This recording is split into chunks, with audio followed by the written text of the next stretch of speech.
Good evening. Welcome to Investigator News. I'm your host, Ellie. Tonight is a World War III report, and as we know from earlier for breaking news, uh, China has got Taiwan surrounded. So I've been digging all afternoon and getting a hold of a lot of my contacts. And I want to let you know what some of my contacts are.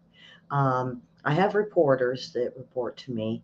Um, they were in Kiev and now they're over there in Taiwan. I also have Eve that I get reports from, and she is still, I believe, in between. Uh, I'm going to say into Ukraine over into Crimea, and she had quite a bit today, just on bodies that's being found.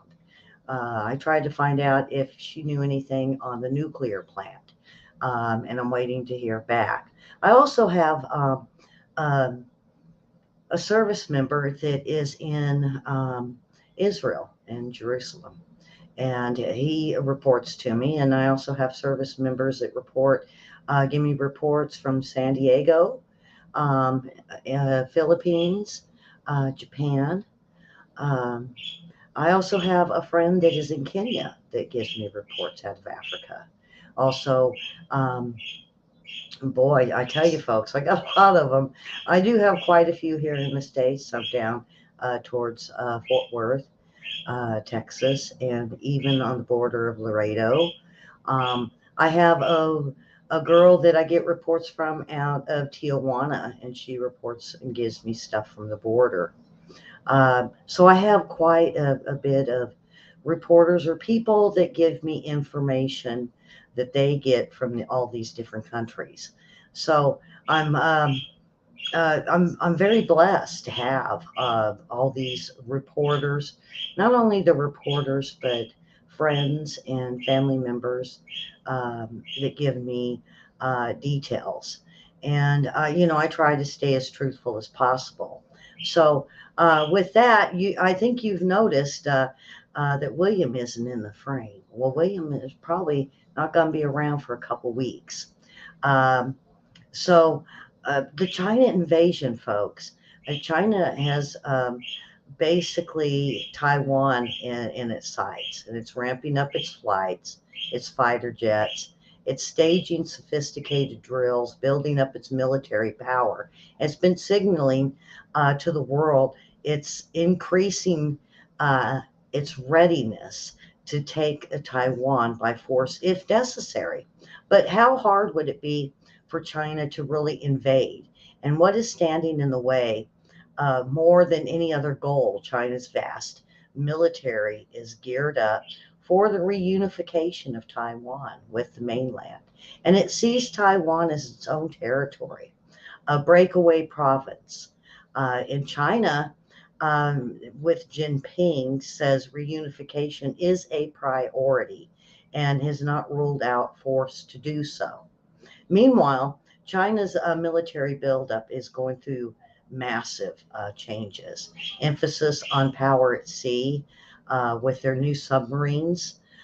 They have got a big fleet of submarines at this point that they have been uh, boasting, not only boasting about, folks, but they have been showing pictures of it.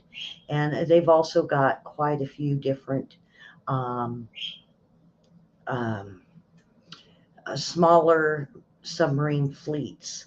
In fact, they have more than we do as far as submarines go now. And I'm going to give you some numbers that I got today, as best as I could get. And it was from a gentleman that is over, my reporter that's over in Taipei right now. Now, China's specialist marine force is being expanded to 5 times its previous size. There's new aircraft carriers that are being designed and built, anti-ship ballistic missiles. They've been tested and against mocked up U.S. targets. They also, in the middle of China, we have discovered, the U.S. has discovered that they have a mock Taiwan in the middle, and they have been doing um, um, very evasive drills of taking down Taiwan, and they've been doing this for about a year, folks. So this is something that's it has been very concerning. Um, First off, the distance it needs to be covered would leave potential invasion fleets seriously exposed. The ships would have to sail for hours before attempting to coordinate landing on Taiwan beaches and ports. That's coming from the mainland, though. Right now, they are, oh my goodness, folks, you would not believe how surrounded they are and how low the missiles are flying. The planes are flying real super low. They are doing live rounds at Taiwan. My reporters that are on the ground, I say they're very fearful. And I did say this in my breaking news earlier. So if you didn't get the breaking news, you might want to go back and watch it if you want. Um, so um, there's, there's plenty of time for Taiwan to see China coming. Just from where they're at now, they are um, uh, probably switching over into war mode, is what I'm being told. And they are well fortified. They The first line of defense on Taiwan itself is the ports, and they do have. Let's see if I'm going to try to pull up a picture for you guys. Um, the ports is very, very important. And just over the last few weeks, they have been able to move around. Not only that, but they have strategically put themselves around every port. And not only that, but a few days ago, they blocked off the strait. And so this keeps Japan and the US from getting close. And oh boy, where's my picture? Ah, here it is.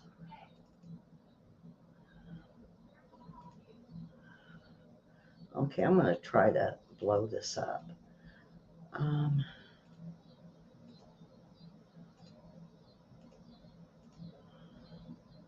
okay, see that? You can see Taiwan there in the center. And these are where they strategically place themselves. Um, Maybe I ought to go down a little bit. So you could see up above, north would be Japan, and then south would be the Philippines. And so they're strategically placing their boats and ships or battleships and aircraft carriers right there, real close. And where all these are at would be ports. So, um,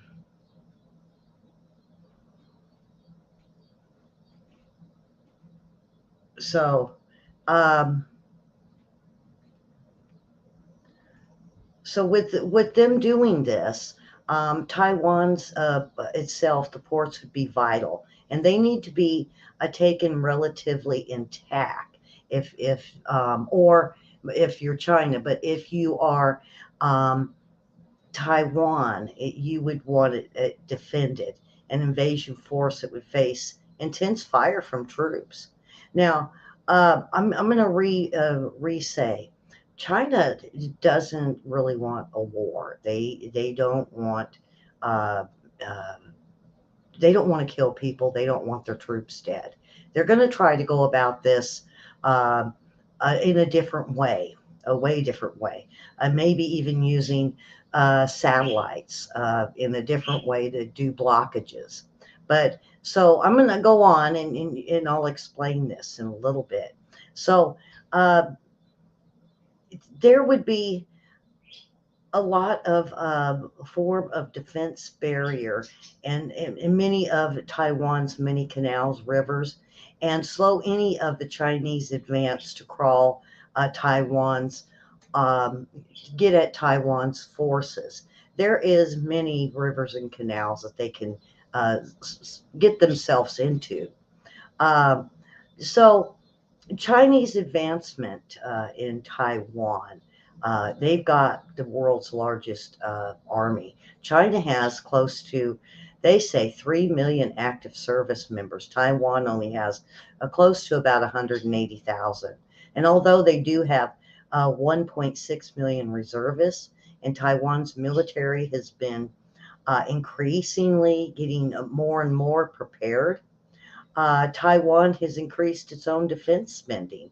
They have new warships. They have ordered billions, and they have spent on Harpoon anti-ship missiles, weapons for their F-16 fighter jets, and in event that Taiwan's airfields are being destroyed, pilots have trained to use the highways as emergency runways. And several of its air bases are on the ground, are buried deep under Taiwan mountain ranges. And the planes take off and land from wide tunnels and cut into the mountainside. And Taiwan would not be fighting alone. It has its allies, United States, UK, also Australia, and a bit more of allies that have joined forces to be able to protect Taiwan. Um, Now, it, also, the U.S. has pledged to come to its aid if attacked. Um, if China attacks, they say they're less than a half hour from a fleet away. Now, Japan, they have quite a few. Uh, they say they're close in Okinawa, and not only that, but Japan is just north. They say they can have a fleet of 20,000 in between Japan and US. They could have a 20,000 Marine within an hour. Um, and not only that, but their aircraft carrier strike groups could send submarines like the USS Ohio uh, or the Carl Vinson aircraft carrier. Um, Now, quite a few are all over and around Taiwan. Even William told me the Ronald Reagan was real close. So I believe that um, even the USS Michigan, it has hundreds of cruise missiles. And Chinese, if it decides to target Japan, they said Japan is even been doing drills and exercises, and they're just kind of like Taiwan. Taiwan would pitch in their forces, and so any scale invasion of any um, well, it would be colossal, I'm thinking. And some estimates suggest a strong military force would be needed to keep China at bay. Is it like, some have asked, is it like what's going on in Ukraine? It could be, but you have to understand that China has a huge military force. And um, it would be, and it has its own allies. And so if you combine forces, they do outnumber the United States on some things, other things not. So let me give you, let me get rid of this. Let me give you an idea of what we got here. Um, I'll say, okay.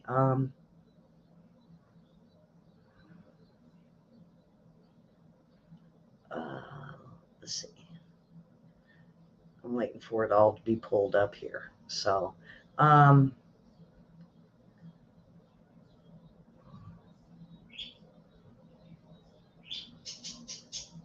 okay.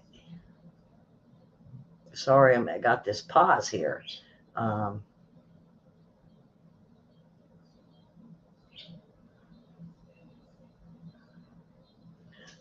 okay, so the defense budget that I'm going to start with that China has is about 250 billion.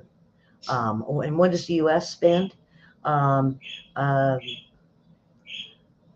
Close to 700 billion.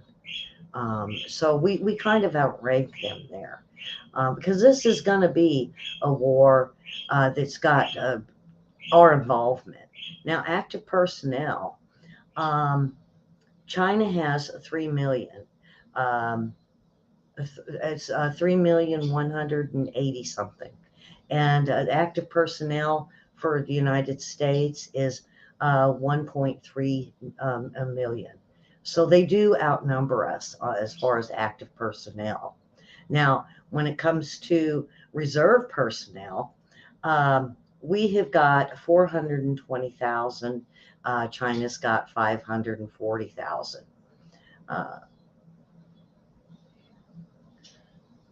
Combat tanks. Um, China has got 14,000. We've got 9,000. And that's a combat tank.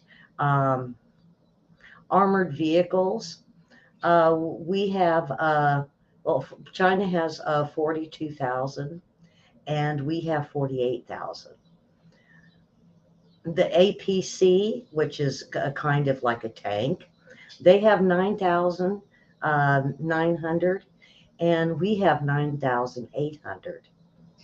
Armored cars and vehicles, we have 73,000, they have 10,000. MRAPs, we've got 10,000 to their 2,500. Rocket projectors, they've got 3,100 and we've got 1,100. Total artillery, they've got, and these look like tanks again. They've got 7,600. We've got 2,800.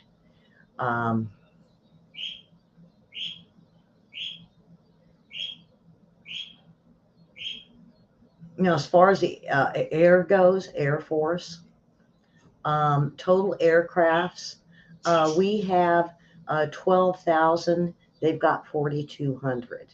So you could see China is lacking. We do have more in certain places and less than them in others. And it's getting to where even if they have more personnel than we do and they can put more boots on the ground, we got allies. And our allies are very strong and there are quite a few. And I'm sure more would even volunteer. Where China is got to depend on Russia and Iran, Yemen. As now, Saudi has been talking to them, but I don't think Saudi is going to be getting involved. Now, also, we have fighter aircraft. We've got 2,600. They got 1,500. So you can see, we got us, it looks like a stronger Air Force. Attack aircraft. We have a 3,100. They've got 1,300. So you can see our Air Force is very, very strong. Trainers in aircraft, we've got 3,051. They've got 406. And that's something that we could put up in the air also. Total helicopters, we got 5,000, 5,600. They've got 1,100. Attack helicopters, we got 1,100. They got 383. Transportation aircraft, we've got 1,200. They've got 420. AWACS aircraft, they got 48. We got 56. Big Air Force, huh, guys? Electronic warfare, they got 28. We've got 19. Tanker aircraft refuelers, we got 490. They got 13. Strategic bombers, we got 138. They got 120. Stealth bombers, we've got 20. They have none. None, folks. Now, as far as the Navy goes, this is boy, I tell you, this is a lot of info for you guys. And as far as the Navy, fleet strength, we've got 529. They got 816. Aircraft carriers, we have 11. They have 5. Helicopter carriers, we've got 9. They got 4. Destroyers, we got 92. They got 50. Frigates, we got 25, they got 54. Uh, Corvettes is what they're calling them. It looks like a battleship. Um, we've got 780, they got 550. Um, Total submarines, they got 99, and we've got 71. They have way more submarines than we do. Nuclear subs, we got 71, they have 22.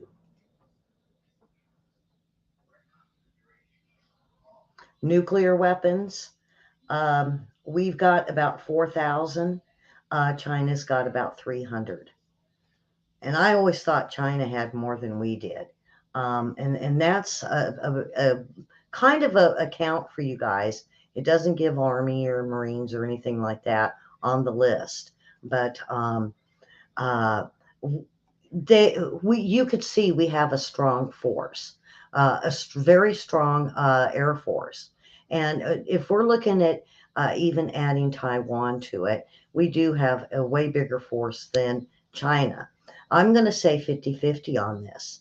It's going to be kind of like Ukraine and Russia if we decide to um, start shooting back and forth or boots on the ground. It's going to be pretty equal. Um, so now get this: the summer of 1995, China sent a bunch of um, um, its troops to the province of Fujian, and they started testing missiles, and they were putting it on TV.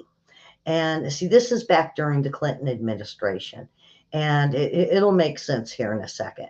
And basically, it was when they started publicizing that they were doing combat exercises. That's when we kind of knew that we were in a lot of trouble with China, as it was building up very quickly.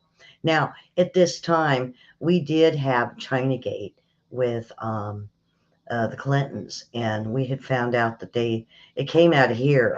I can't remember if it actually went on the media, but the Clintons had sold nuclear plans for nuclear weapons to China at this time while they were in office.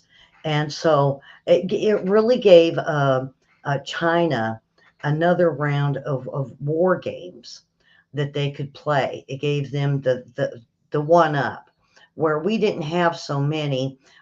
Instantly, it seemed like China had quite a few. And so they started at this time looking at uh, basically Taiwan and saying that it has been part of the contract with um, China, that they are part of China. And this is where it became very rebellious by Taiwan. And it was really an unfinished civil war.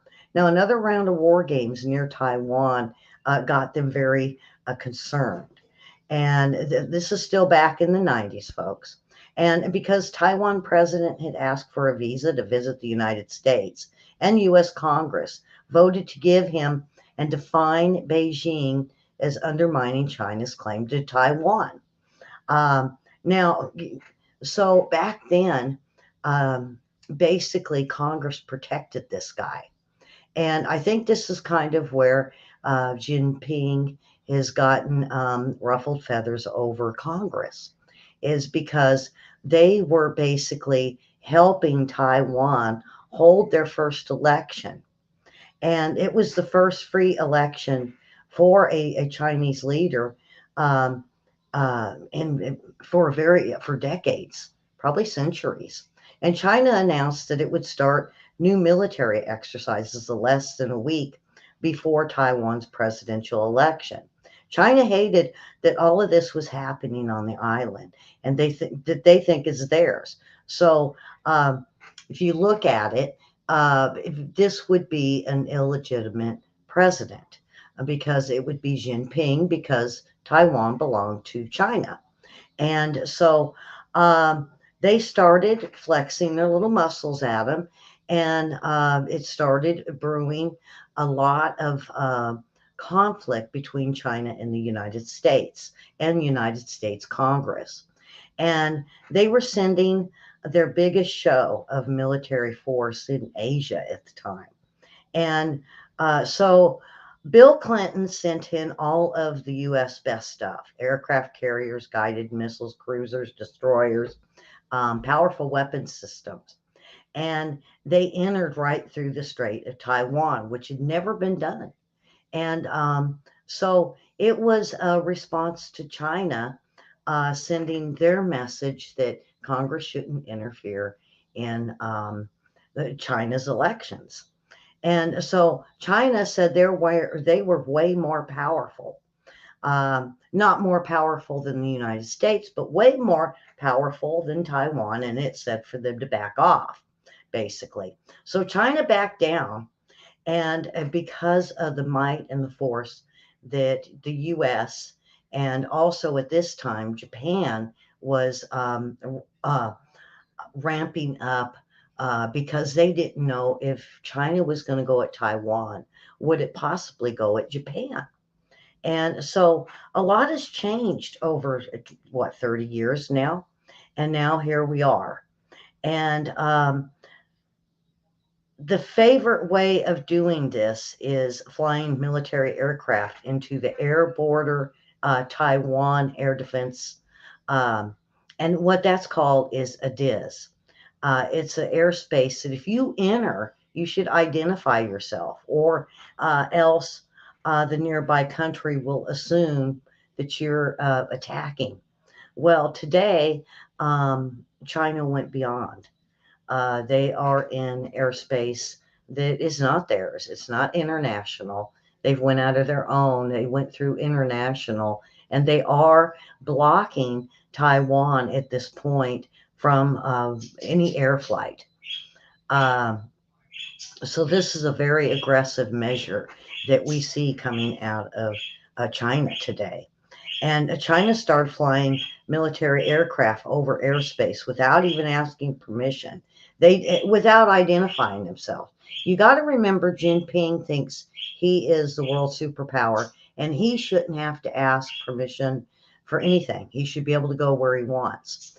And this is how China does things. This is why China has run into so many conflict, not just around Taiwan, Japan, but down even around South America and Australia. And it's not just like once or twice. They've been doing this hundreds and dozens of times a day. And so the Chinese aircraft flying over Taiwan, the DIS, uh, and then back to China. So it's a giant, basically, um, um, um, it don't matter. It just don't matter. The big giant, um, a middle finger to Taiwan and the United States, and rather saying, remember who's boss here. And luckily, there's some really amazing um, data on every single one of the Chinese flyovers. It's all documented. And Taiwan's Air Force scrambles, uh, they did scramble today, from what I'm hearing from my reporters on the ground. But they had to be very, very careful. And they didn't engage because they don't want to engage China, because China takes that as aggression, and they would more than likely overstep their boundaries.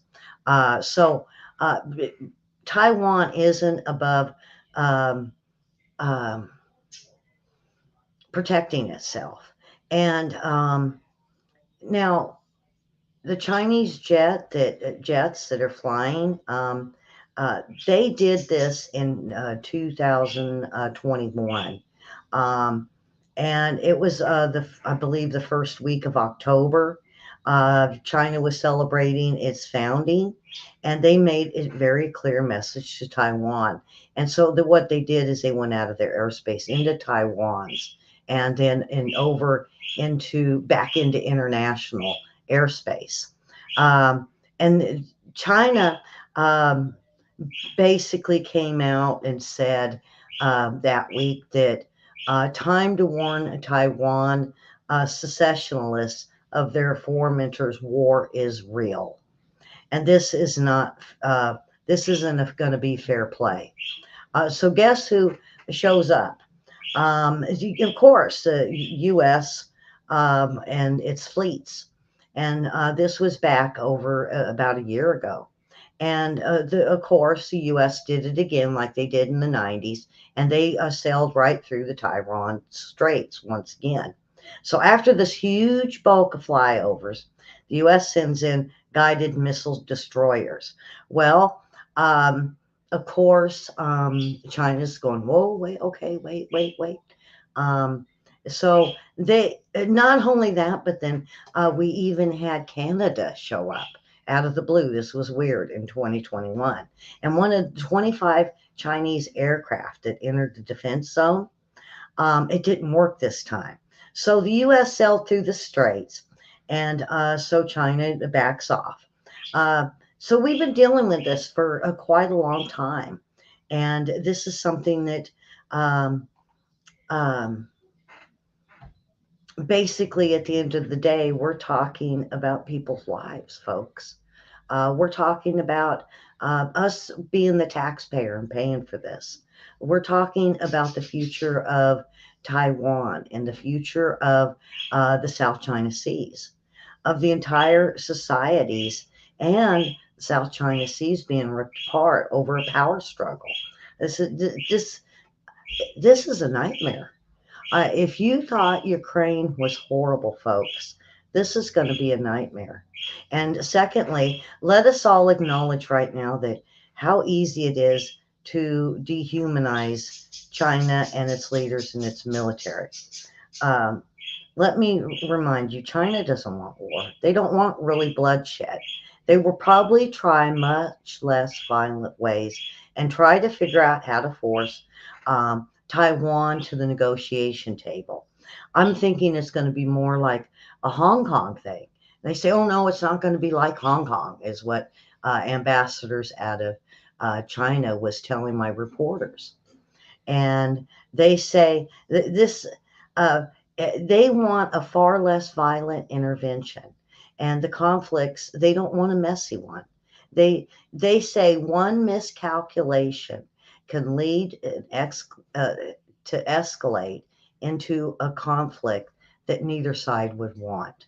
Now this is coming from China ambassadors, folks, so you could see they don't want the bloodshed, they don't want the conflict, they don't want that kind of situation. And um, so any invasion of Taiwan starts basically, it was a document that I found today. And this is a Chinese law meant to stop any parts of China from succeeding from China itself. And it mentions Taiwan. It basically says that Taiwan tries to assert its independence from China, or this is the most important part of if the possibilities for peace, reunification should be completely exhausted by China, and China shall employ non peaceful means and other necessary measures to protect China's uh, integrity and territorial integrity.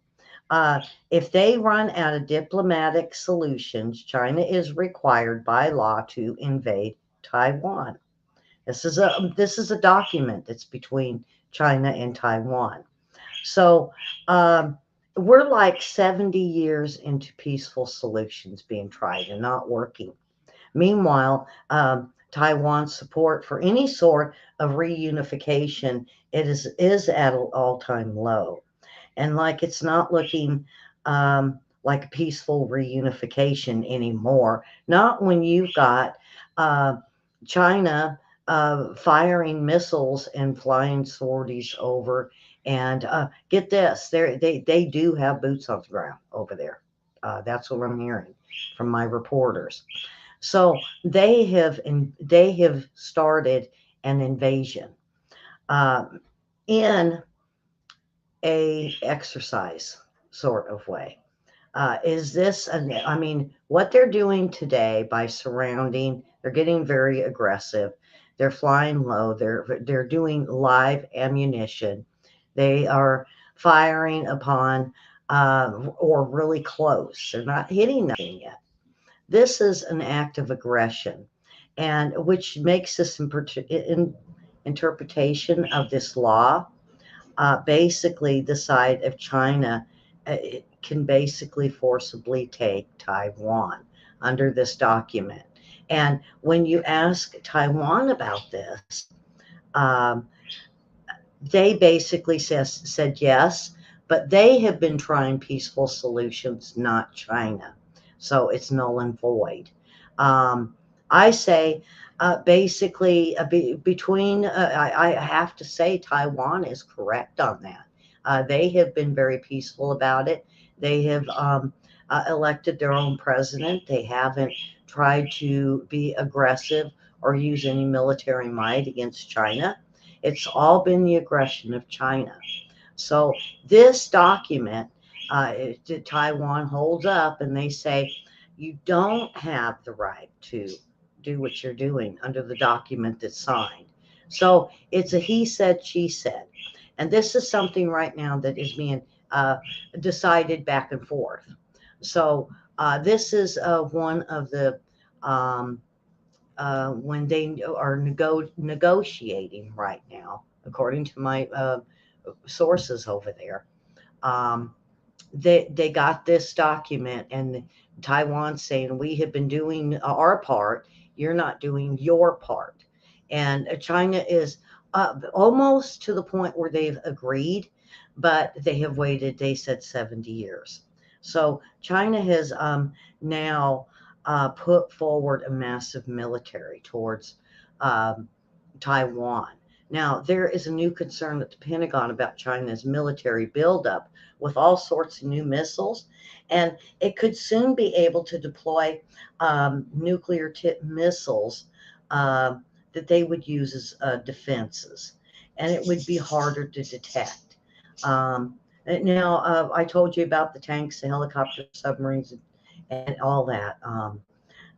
So recently they came out with a report that says the Chinese Navy is now bigger, way bigger than the US Navy. Um, Basically, they have 360 uh, total ships to our 297 ships. Also, they have a stronger submarine fleets than the United States. And I've told you about this earlier. Uh, so we have to really take this on with urgency. And I'm very shocked that Joe Biden hasn't came forward, or Kirby, or the Department of Defense, or even the guy from the Pentagon. So I'm sorry. So let's say China feels confident and that um, if Taiwan is going to join China, which again is not very legal, it would have to be forcibly and they have to invade. And blocking isn't working either. Negotiation isn't working. The first strike on Taiwan would likely look like just another Chinese provocation. China's done this hundreds, thousands of times. So Taiwan thinks that they're just doing one of their other exercises. And, but at this time, I would say any type, anything that gets hit, Taiwan's going to have their planes in the air. And we're going to have us there within 30 minutes. So, if the fighter jet turns towards the island and begins firing at the same time, China, it could look like something. Remember what we had with the Iraq, where it was just one that how we went in and just one hit, and then we went in. That is, I believe, what might happen with the invasion of Taiwan. And the reason why I'm going over this, folks, is just to give you, keep your eye out for this. This might be seen, and I'm hoping it doesn't. We don't want war.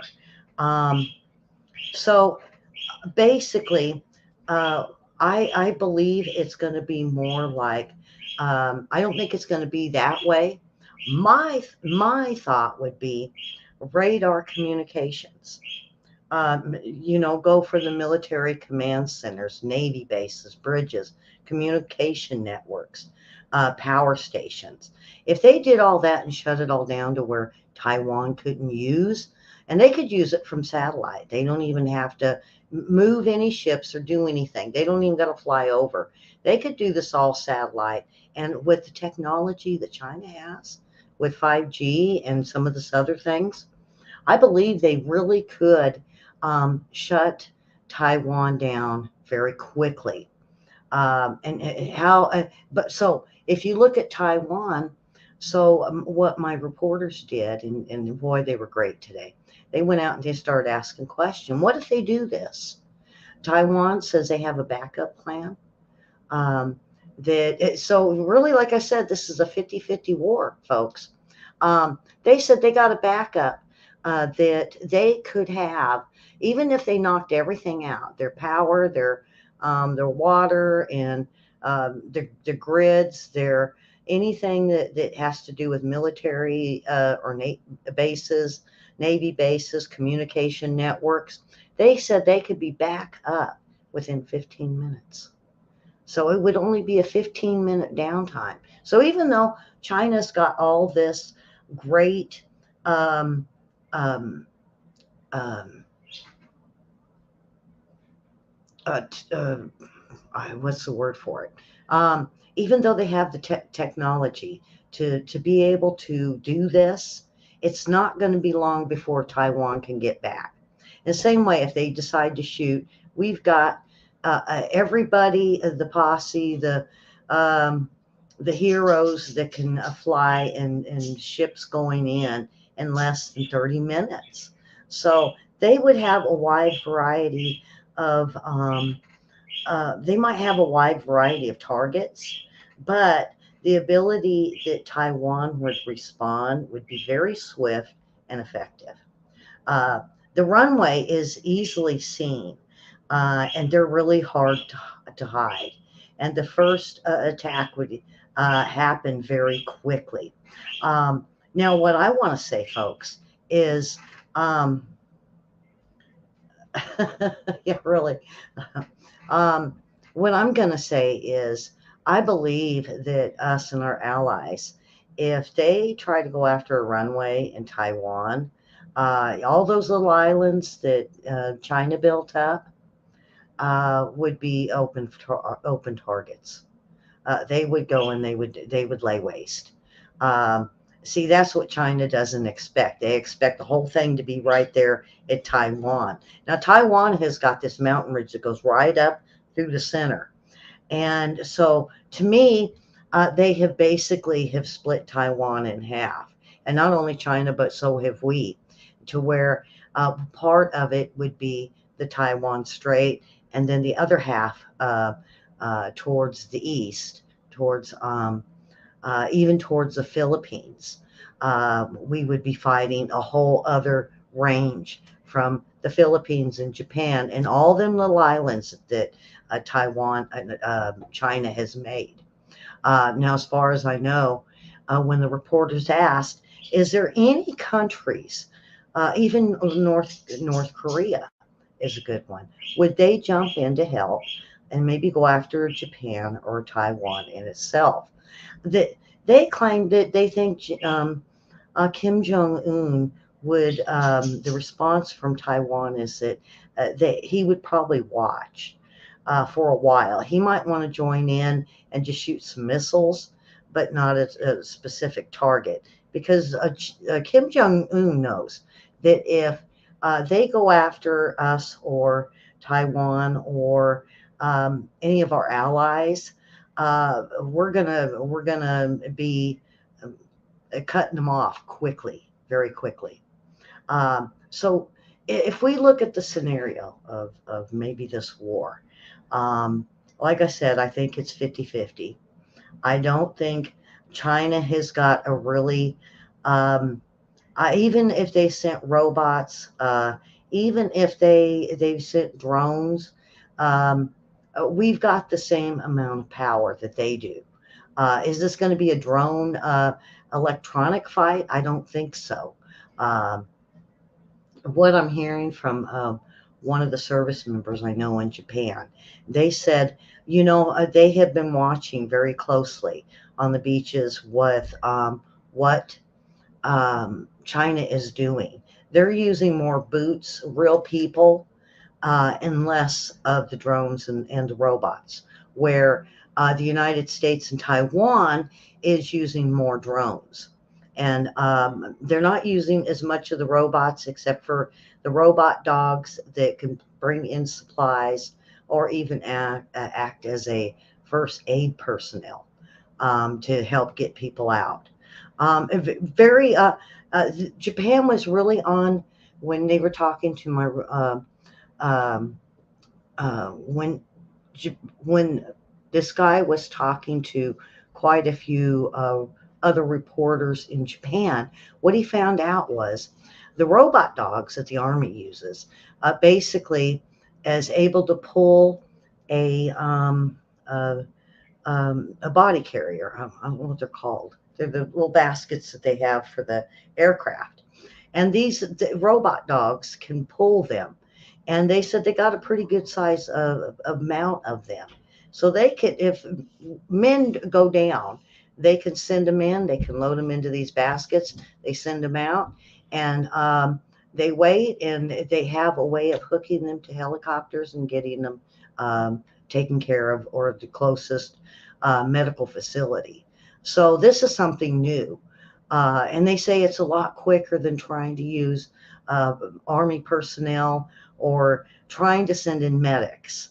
It's a lot safer, and the medics can be waiting on the sidelines. So um, we don't need no more Vietnams. This is quite different, though, from Vietnam, Ed, because um, I think this is all going to be cyber. I think a lot of this is going to be a cyber war of um, going after some of their ports, shutting down their ports, um, maybe more flyovers, maybe more missiles. But at this point, the ball is in China's courts at this point, and it's up to China. Are they going to strike and start a war, or are they going to play with sanctions and a type of cyber war before actually making that first strike? Is Jinping scared? No, he's not. He's ready. He is ready for war, and that's why he's been building up all these years. Um, well, Ed, the other day on uh, Facebook yesterday, I had close to 650 viewers on Facebook on the show I had. You might try Facebook, huh? So we're building up, and now that I haven't got myself banned, I just got off two bans, one in Facebook and one on Investigator News too. So I got them all going right now. So um, so it's what is going on today is basically they moved in. They are making strikes, but not contact strikes. And they're waiting for a response from either Taiwan or from the United States. And you betcha Taiwan is on the phone with the United States. And it's not going to be no Nancy Pelosi. They're one-on-one with generals in the Pentagon, and maybe even Joe Biden. I don't know. But that's what I hear is they're supposed to start working everything out with the generals, because it's the military that'll be a part of this. Not Joe Biden's not going over with no gun. Neither is Pelosi. Neither is Jill Biden. They're going to stay home and watch it from their TVs. And I hope it's nothing like Iraq, folks. I really don't. But if they do go in, the main thing about this, so, is the microchips. See, everybody keeps forgetting about the microchips. There is a big thing that China does not want to lay waste to Taiwan because of the microchip plants they have. And not only that, but even China has their own. But they want full control over these microchips. So they're not going to do anything to disturb this plant or anything that goes with it. And like earlier today, I found out Nancy Pelosi and her husband have a big um, uh, stocks and financial stuff going on with the microchip corporations. So I think that's why she was over there. I think she was securing her money on these microchips. So the so really, I don't think China is really going to go after Taiwan as hot and heavy as everybody's ready for, and they're licking their chops over. We don't need war. We don't need war, but it might be inevitable. Um, um, yeah, well, I don't. I think that Nancy Pelosi days are done with Taiwan. Uh, and I don't even know if she got out, but I think it's best that I think she's going to South Korea and then Japan. There's quite a few countries. I think her best bet's to go home. It's safer because if somebody does make a mistake, a big mistake, um, and something is hit, whether it's from China or Taiwan, it's going to start a hornet's nest. Um, what's my thoughts? Are we going to go to war? I have a funny feeling we are. It's my own opinion, folks. Um, I really believe that China is very serious. And when China says they're going to do something, they do it. They don't pussyfoot around. And everybody I've talked to, the guy over in Japan, the reporters that are now over there in Taipei, everything that they hear is um, Taiwan is ready because they know that China does not bluff. When they say they're going to do something, they do it.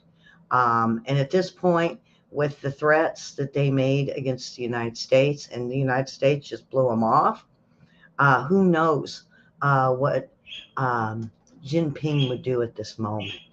Um, but I really do believe this is going to escalate into a war. But I don't think I'm going to go with. I don't think nukes are going to be used. I think it's going to be the hypersonics. Um, Russia doesn't want to use theirs. And, we haven't really even seen Iran get mad enough to shoot any at Israel. They're building up hypersonics. And me and William did a show on the hypersonics. And these are a lot different. Yes, they will hurt people. Yes, it will blow up and make big holes. It'll kill many people. But it's not going to be like the nuclear fallout. And I think that that's where a lot of people and a lot of these warmongers, and they're just, like I said, they're licking their lips waiting for this, and they can't wait. And I think the mainstream media is like that. They're like, yes, let's have a war. And I really do think that the Democrats feel the same way. They're pushing us. They keep pushing for war, whether it's with Russia or it's with China. And now, I mean, don't poke the panda. And that's what I heard. Because if you, basically what they say over there in China, if you poke the panda, the dragon will be breathing down your neck very quickly. They're not playing. This is not a game. This isn't exercises any longer. This has become very serious. And now, as far as Ukraine goes, folks, um, we now what I've looked into for the nuclear after reporting it, they are still in fear that they're going to go after the nuclear plant. But what we're seeing is um, out of Donbass and um, a few cities around Lunkst and some of these other ones when you go into the next states. They're saying that Russia really has the upper hand, and this comes from Zelensky. Um, and that um, at this point, they have gotten word that Russia is again extending a hand for negotiations. Uh, Zelensky doesn't know if he is going to comply yet. And this comes from my reporters on the ground over there in Ukraine. And they said that the Ukrainian people that are living amongst the Russians are even wanting Zelensky to try to work this out. And if it will stop what's going on and just let Russia have what they have, uh, then that would be fine. The problem is Russia keeps going after Odessa and Kiev. Now, Kiev is basically got historical value to Russia. That's why they want it. It's got some of their statues. I think of Lenin is there. Um, and it is a big part of Russian history. So this is why I believe that Putin really wants to have Kiev back. Not only that, but he's even looking at this. I don't know why this is why he's doing this, but he would like to take control of Chernobyl to totally um, tear it down to where it's not leaking any longer. They don't, if they can destroy it to the point where it won't leak, then the ground, the animals and the people can start healing from it. And that's all they're asking because Ukraine really doesn't have the money to do it as much as Russia does.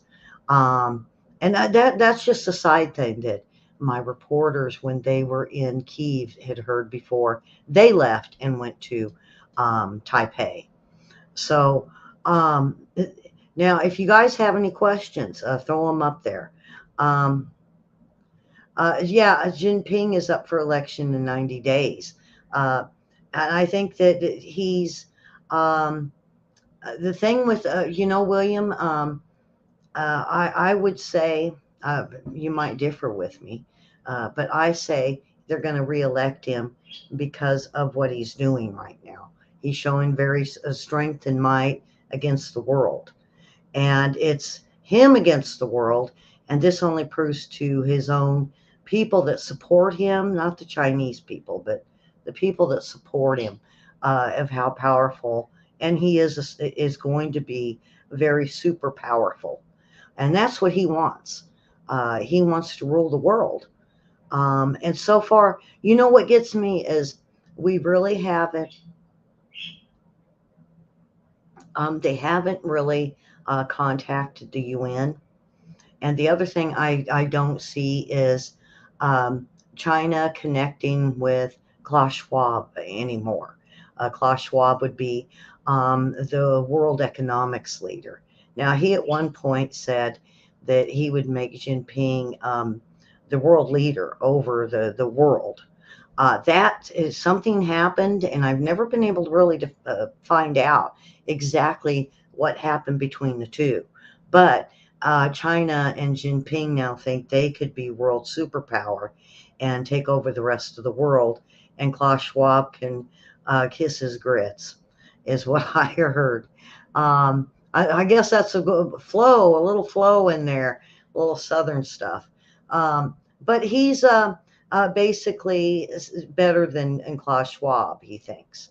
And I believe this is why the two aren't in agreement any longer. And not only that, but they do not agree on what's going on with Ukraine and what's going on in Europe and Germany and how Germany is responding. Um, Ego stroking. That's it. That's that. Ed, you got a good point there.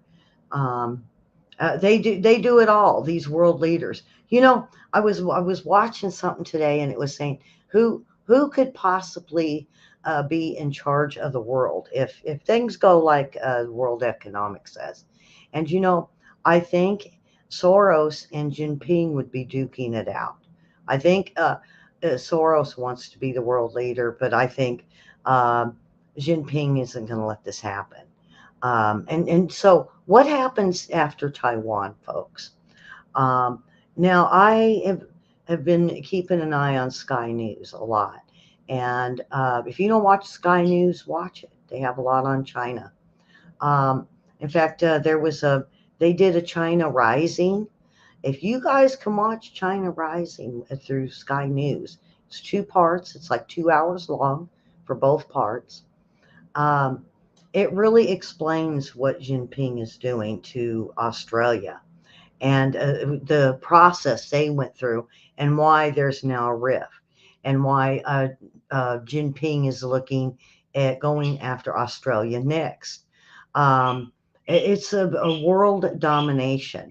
And he's already got his foothold in Australia. Now he went and got his foothold in Africa. Now he's moving and trying to get a foothold. And what he does is gets ports. Now I heard, now get this, I heard if it wasn't, um, basically there is a port on the east side of Florida, and it's one that's off limits, um, but it supposedly has been bringing in um, Arab and China have been dropping containers off there. Not very many, just a few. No one knows what's in the containers. Nobody knows. Uh, they're they're keeping it very quiet on who owns it, and they're saying it looks like it could be Iran with China on this port that is off the coast of Florida. So as you could see, they're trying to move in, and then we are selling land to um, China at this point, right next to military installations. So we know that China is working its way into the control of the United States. I don't think we'll go to war. Now, if you live close to a military base, folks, it's going to get noisy. It's going to be very noisy for the next few days. And I truly think that Jinping is a very smart man. And I believe he's thinking and waiting. And you know that let's see what happens in the next 24 hours. My brother tells me that all the time. Don't do nothing. Don't report on nothing. Just wait. Wait 24 hours to 72 hours and things could change. And that's a good possibility, folks. Um, and so, so what is going on in China? I want to go over that real quickly before I close. Now, China, from what I'm hearing from my reporters over there, because they're being very, and they're really good. They're really good at getting in and where they want to go. And they have been able to talk to a few people from China saying what's going on with Jinping, that he wants Taiwan. Um, and they're basically saying that from the ambassadors and from both sides, from Taiwan and um, China, that they are willing, they are have a negotiation um, a meeting coming up. Now, also, and I get this, at the same time that Pelosi was over there, there was a summit that happened. It's called SEAN, um, and I should have got more info on it. And it's basically some allies, and they're basically saying that. William, do you know what SEAN is? I know it's in one of the other packs. But it had some world leaders that got together, and Pelosi wasn't invited in this. I don't know if she asked if she could, but they said that they basically told her no, she wasn't going to be a part of this, and she wasn't allowed at the summit or this meeting. Um, and what has come out of that, from what my reporter's telling me, is that China is not going to negotiate, not with Taiwan, and they totally are refusing to talk to the Biden administration. So at this point, they're trying to work out with Taiwan and Japan to talk to get together and then try negotiations. They know they can't get Australia, but Jinping and those top generals for Jinping are willing to work with or at least talk to um, uh, not only the ambassador for Taiwan, but one of the leaders over there for Japan, and plus one of the. I guess he's I think he's an ambassador, but to me, he's always been kind of like next to the lady that controls Taiwan. And he did talk with Pelosi, but what he is doing is they're willing to try a negotiation this way. They said they haven't gotten response yet from Jinping, but they think it's promising. The other thing they said was um, there are tanks, there are China tanks that have been spotted on the ground um, in Taiwan. It's on the outskirts on the. Let me see if I can pull that picture back up. I could probably show it to you real quick.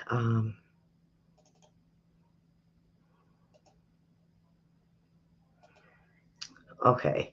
Um, um, okay. So what we're looking at again is Taiwan. The tanks. I don't know if you guys can see this. Let me blow this up. Are right along in here. I don't know if this is a road right there. If you could see my cursor. But the tanks have been seen here, but they have also been seen um, on, they say it's not at the very tip down here.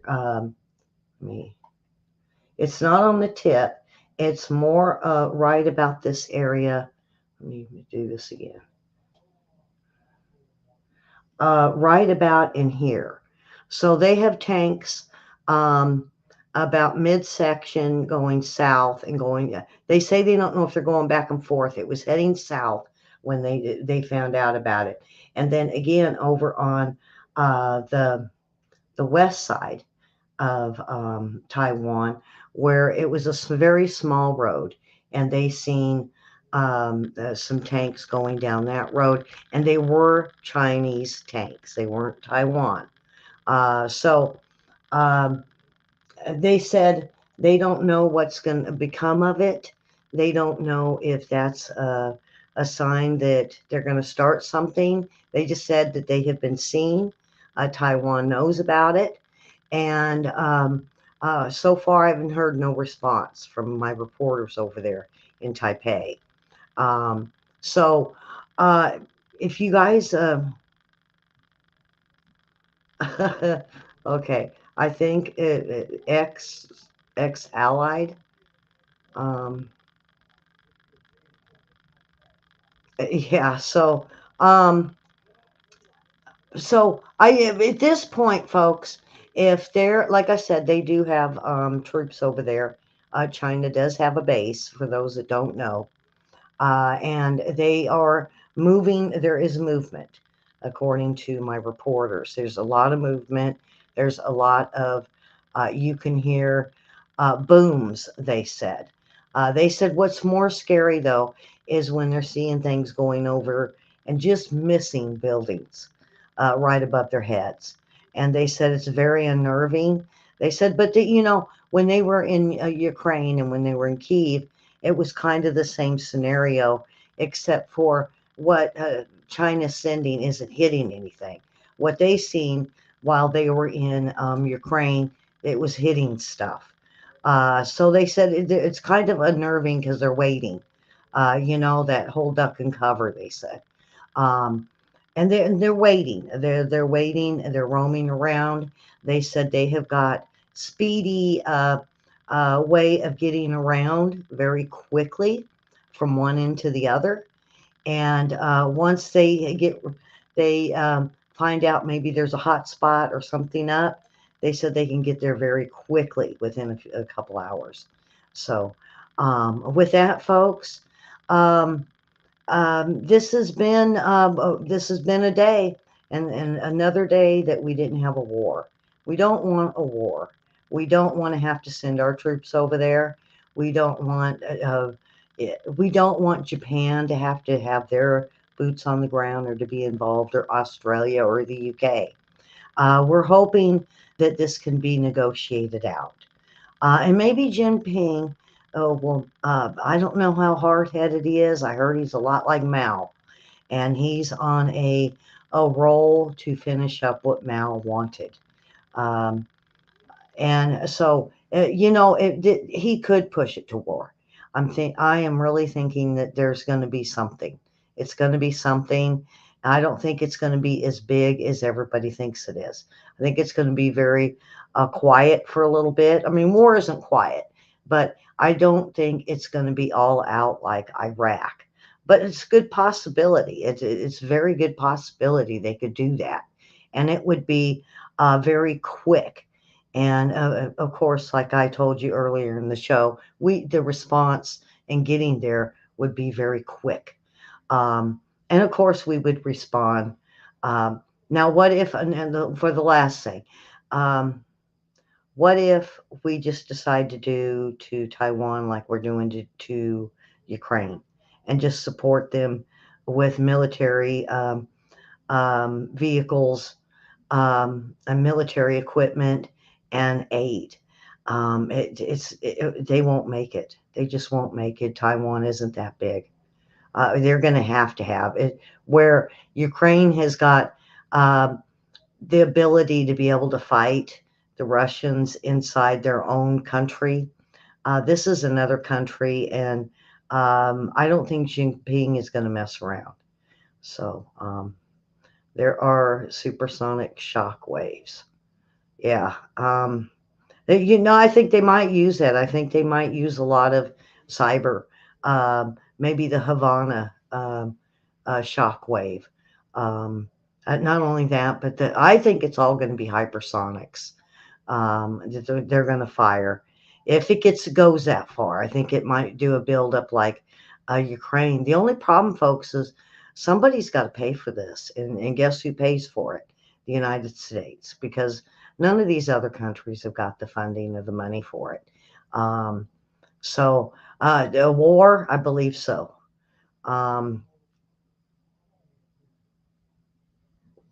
yeah, that's kind of what, Ed, you got a good point. Let me throw you up there.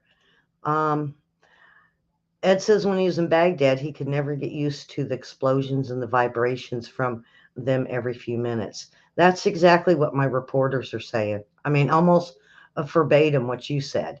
It was weird because you put that up, and I'm thinking it's exactly what the reporters, the ones in that I have over in Ukraine, and then the ones in Taipei, they both say it.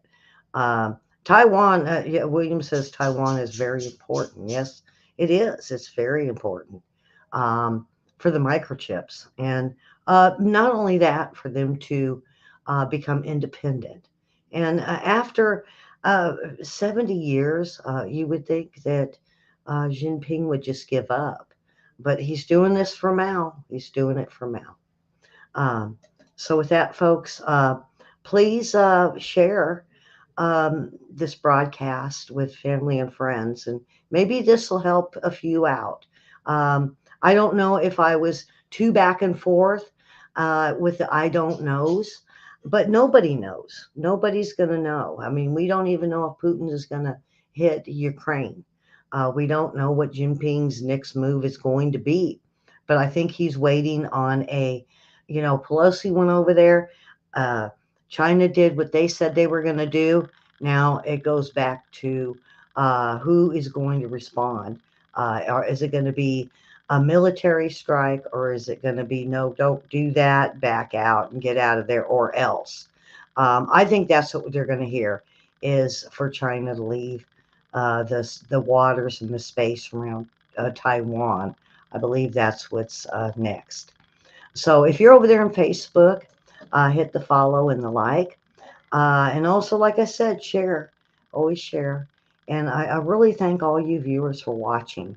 Um, and your support for the show. And as many times as we've been banned, um, I keep getting, everybody keeps coming back. Eventually, they find us again. And so, as long as you share, if you have been watching our show for a while, like over at Facebook, and you said, "Whoa, you guys are back." Um, this is why is we go band to band to band, and to me, I'm doing something right. If Facebook and YouTube bans me a lot, I'm getting under someone's skin. So, um, hit the bell, hit the like, um, and tomorrow morning we will have our morning weather show, and we will have the news. Um, and we're going to keep a close eye. And like I did today, if something happens or we end up going to World War III, I'll be jump right back in here and I will let you guys know. So with that, folks, I want you guys to have a very nice evening. Don't fret. I think we're waiting on a United States response. It doesn't look like China is going to jump the gun on anything just yet, but we're going to be going hour by hour, day by day, week by week until this madness is decided. And this is a nightmare, folks. This is horrible. And I pray for the people in Taiwan, and China and Japan and Philippines, anybody that is around Taiwan. Prayers to them and their families to keep them safe if anything does brew out of this. Um, so we will see you all tomorrow morning. Have a nice evening, and God bless all of you. And you guys have been a blessing for me, and hopefully I can share the blessings to you. So good night, everyone. Have a nice evening.